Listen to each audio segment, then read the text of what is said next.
What is going on, guys? Judo Sloth here, and welcome to today's Clash of Clans video. A very special one today. We promised you a pro interview from the #1 player, and here it is. We have Itsu on the line. Thank you so much, my friend, for taking the time out to share some tips with all of my audience.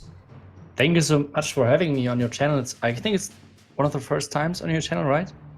Yeah, we did the Builder Base interview. I believe that was Builder Hall 5 or 6. I can't quite remember when it was. It was a little while ago. Yeah. People need updating. I don't think we need to introduce you as a person. I'm pretty sure the community knows that. But one thing they should know is that you have started an English YouTube channel. Is that correct? Yeah, that's totally correct. I had a lot of people in my comments asking for English content or like subtitles. And since it's actually more work to create the subtitles than actually creating the video, I just decided, okay, let's give it a try. Let's see how the viewers like it. And yeah. Definitely. So we will have your channel linked in the description. I'll also put an annotation card at the top here, so you can directly click that link, guys. It will take you to Itsu's channel. Very much what you're going to hear in this video, the high in-depth strategy, that is what you will see video after video over on his channel, so you will want to go over there and subscribe. But what we're going to focus on today is the brand new Legend League system. I love it. I know for a fact that you love it, Itsu. Do you want to share your thoughts on it initially before we get into your strategy and a bit of tips and tricks? Yeah, for sure. The new system, I love the competitive aspect in it, for sure. I like that offense and defense matters now, and it's not about like you're clicking on next as long as you wish, pretty much. Yeah. So that's super cool. What I like the most, I think, is that whenever you have like a free time slot, you can do an attack real quick. So there's no waiting or anything, which is, in my opinion, the best part about the new update. I would agree. I think for myself, the flexibility is definitely the best part for me.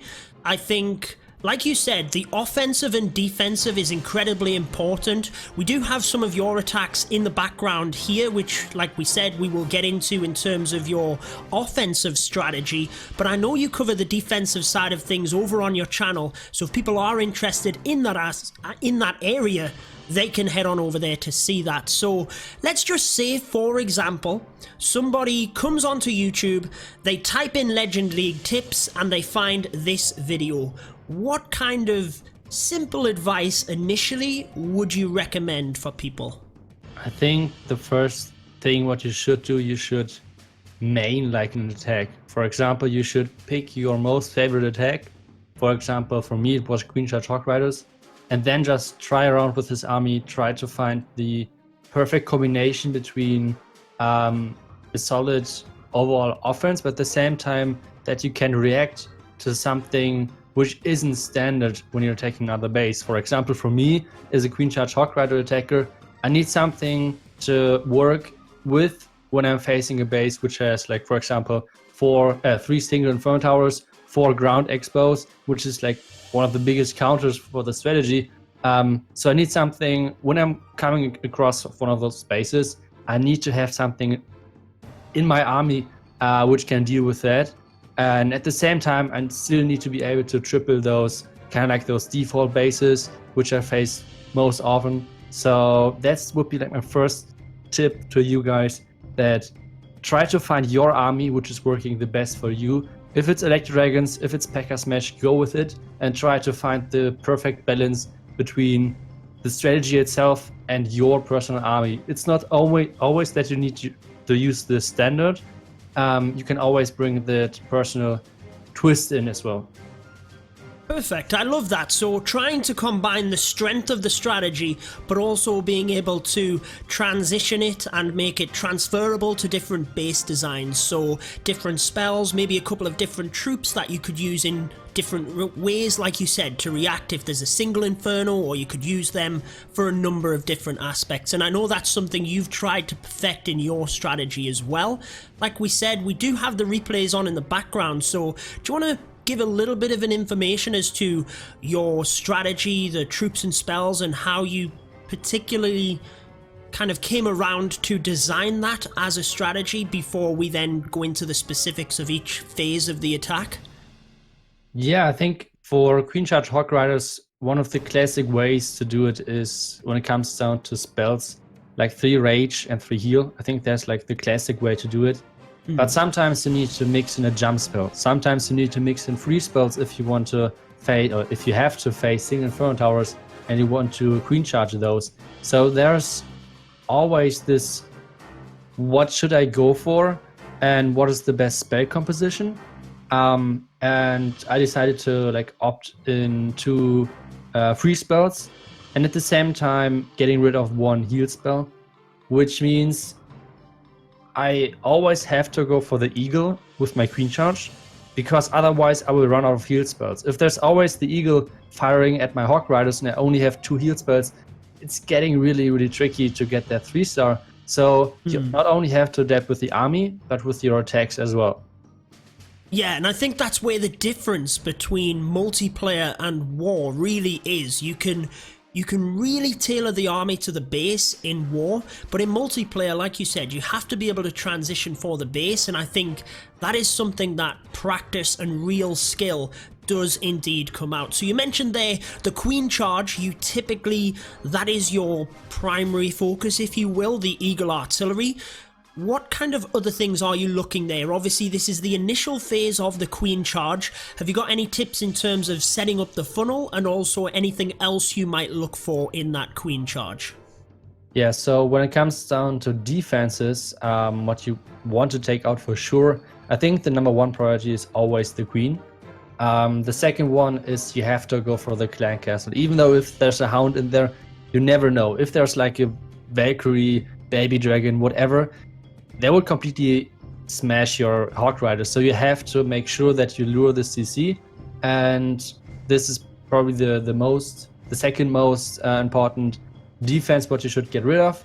And then the next one, in my opinion, is the Eagle. Like, it's super important, especially with the spells I'm using right now with only 2 heal spells. If you're using 3, for example, and maybe less rage spells, then it's possible to not go for the Eagle. So it's depending on your army, actually. But I think that with this army I'm using right now, it's always really important to get rid of the Eagle. Otherwise, like I said, you will run out of field spells. And I notice within what you were just talking about, obviously fantastic advice, the Giga Tesla and that Giga Bomb was not something that was mentioned. So you typically will go after that with the Hog Riders? Yeah, I try most of the time to get the 50% pretty much. Like, I invest a lot into my Queen. At the same time, try to use my King not only as funnel, but as well as something which is getting percentage. And then I'm running a lot of Wizards, which is normally always like a good option if you want to like pick up some percentages on the outside, just to make sure that you're getting the 50% mark, that you can take out the Giga Tesla with your Hog Riders. But that's what I typically do. Like, I really rarely take out the Town Hall with my Queen. Normally, I always take out the Town Hall with my Hog Riders. Okay, so I guess with the Queen Charge there, you know, like you said, you've got to make sure that you get to that 51% for the Hog Riders, or close to it, so you can then path them and, you know, get the Giga Tesla activated when they get there. But that's obviously something you have to be fairly quick about with the Queen Charge. You can't mess around. So I'm assuming the funnel side of things is set up relatively quickly to then get that Queen in as soon as you can. Yeah, that's true. I have a couple of different options in this army composition on how to create the funnel. The first one is obviously one side is nearly always done by the King. And the other side is pretty much like depending on the base. If there's an air defense really far on the outside, I can use the Ice Golem in combination with the Wizards. if I have like the option to take the baby dragon, I'm normally using the baby dragon as the other side for the funnel. But like I said, always depends. And there's like this coin flip troop with the ice cone, really, really important that you can use it for like so many different options in your attack. And that's why I opted in the ice golem.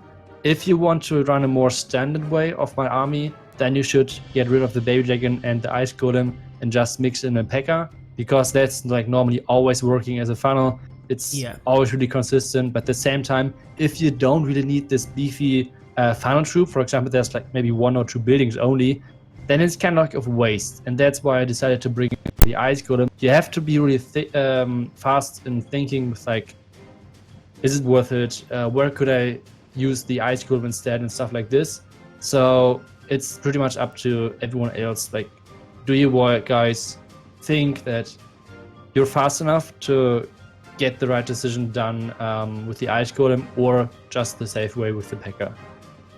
Yeah, definitely. And I think one thing that is important that you've just highlighted there is that never be satisfied with your army either. I know that you were running that combination with the P.E.K.K.A. whilst we were out in Poland, but you've constantly been tweaking things. So again, you've opted for the ice golem and the baby dragon to allow you that little bit more flexibility in your attacks, but also that just shows that you are constantly reviewing things and thinking, actually, this might work better. And that's something that, again, if you want to climb high up, you can't just stay with the same thing. You've constantly got to be analyzing your attacks.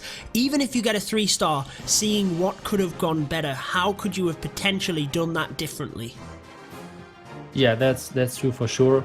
But at the same time, I have to say that at this point that if you guys really want to push high, I think Queen Charge Hog Riders is not the best or the easiest way to do that. Right now, the best or the easiest way probably is Sui Lalo, like Hero Dive Lalo, and P.E.K.K.A. Smash. Those 2 armies are right now, when it comes down to flexibility and everything, by far the best options. So Queen Charge Hog Riders, in my opinion, is more fun. That's why I'm doing that. And it works as well if you're good at it and have a lot of like time into it, like practicing. And I use this as a practice for Clash of Clans Worlds already, because you don't have that much time to plan in those qualifiers. So pushing is actually a really good option to learn strategies right now, because you have to think real fast, otherwise you will struggle. Exactly, and you never know. You can be so, you can have your plan in place so well, but something can go wrong, and that's something that you can't practice. Thinking fast on your feet, you've got to be able to do that, and I think, like you said, the trophy pushing side of things definitely does help there.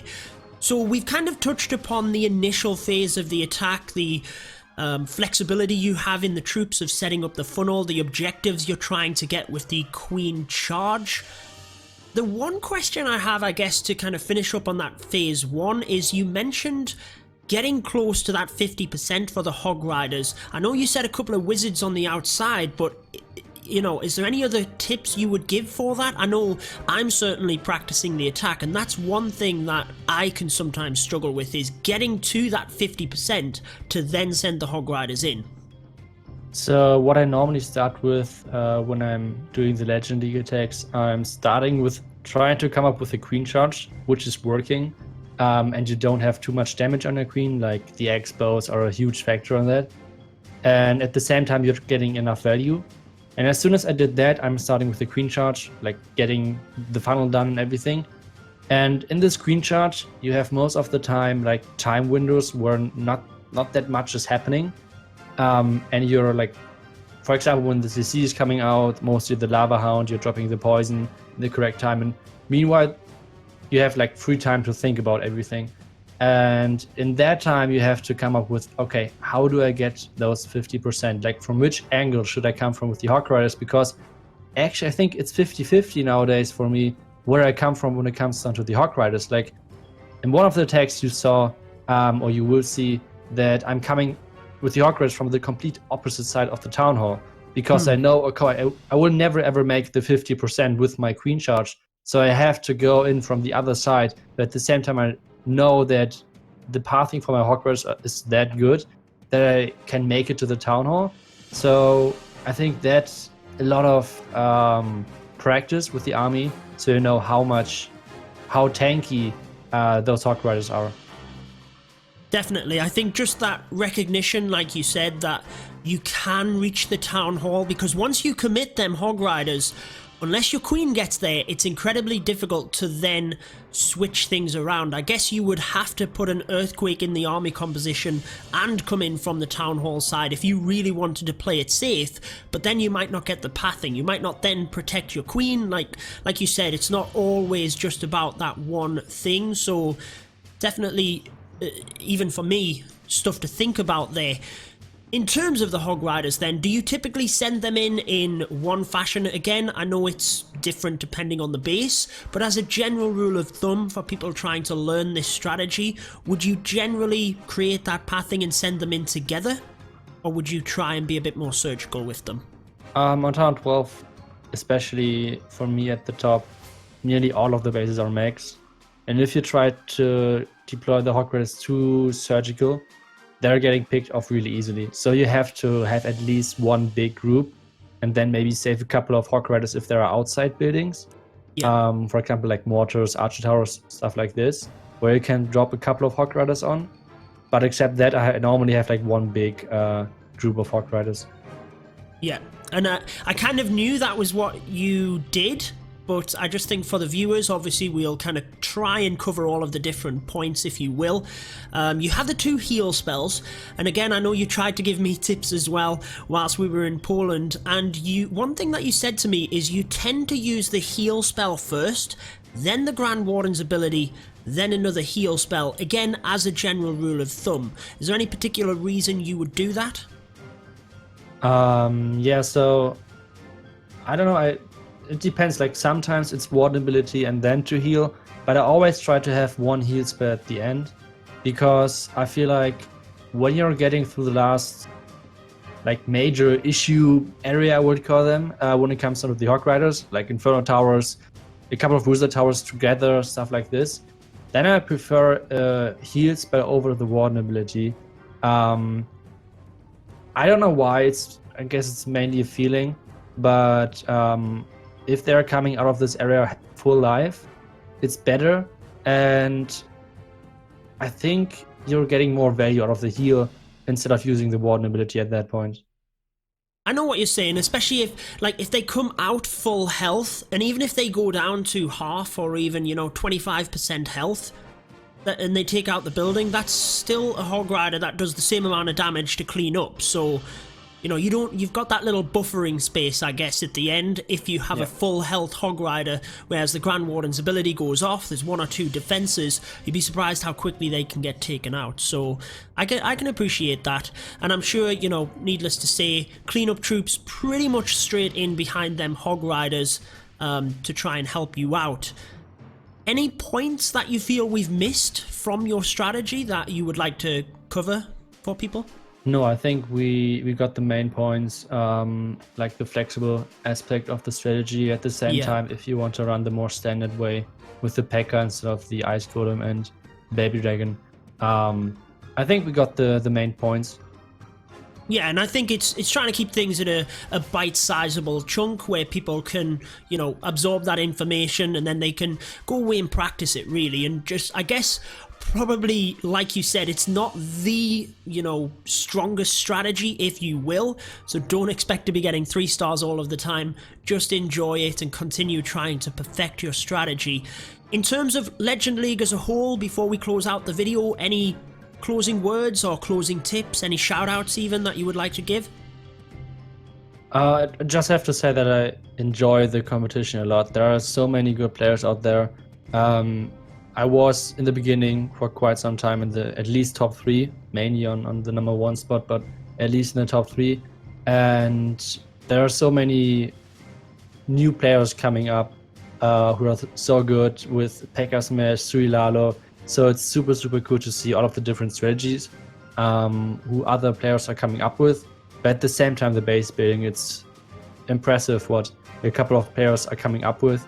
After pushing the first couple of days and I guess now already weeks, one of the most important things if you want to push, you need to prepare a couple of bases when you're trying to go for the top spot, because you don't have that much time to practice, like to test new bases. But at the same time, a base after 2 days, you always run that risk that someone copies the base and have seed that base just to practice on that.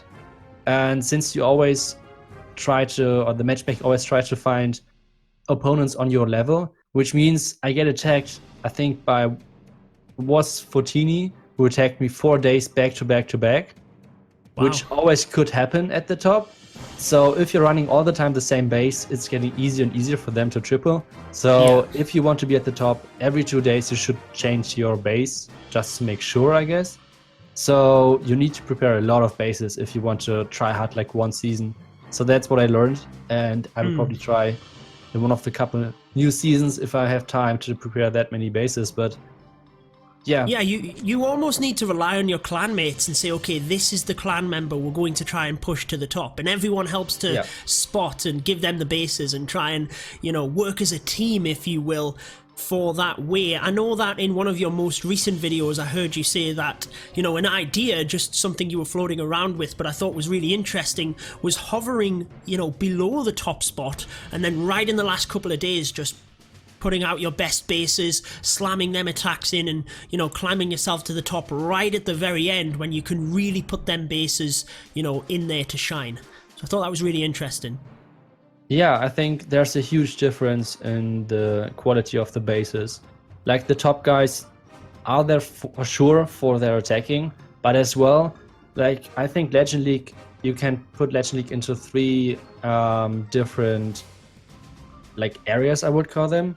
So there's like the low Legend League, where most of the players are, where you can attack pretty decent, and still you should defend pretty good as well, and you can easily climb.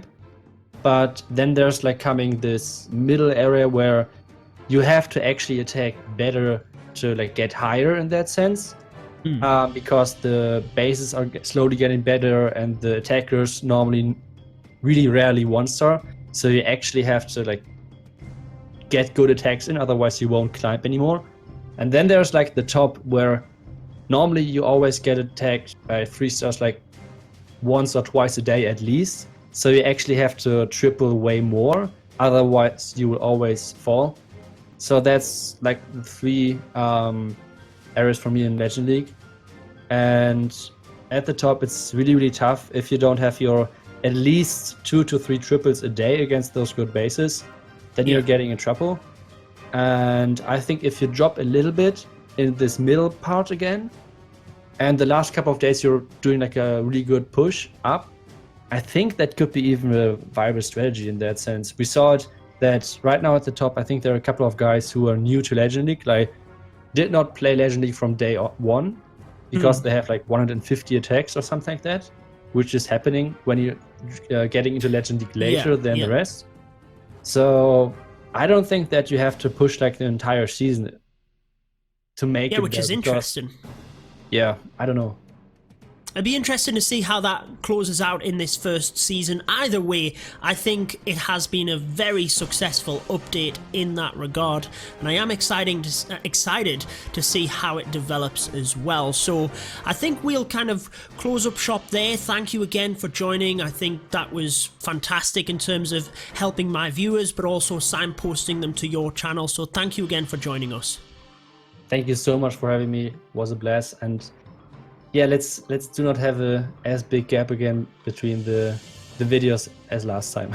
Yeah, absolutely. And we'll maybe try and record one together next time we're in Poland, or you know, well, maybe not the next one. I'm sure you'll be gearing up towards the final, but I'm sure that day will come. But again, guys, Itsu is putting out content very regular on his English channel, so head on down to the description, click that link and go drop him a sub. But that is going to wrap it up for this one. If you do want to see me attempting some of these strategies and some of them Queen Charge Hog Rider attacks that Itsu has been using, I'm going to link a video here for you so you can check that out. But that is going to wrap it up for this one. Until next time, peace out.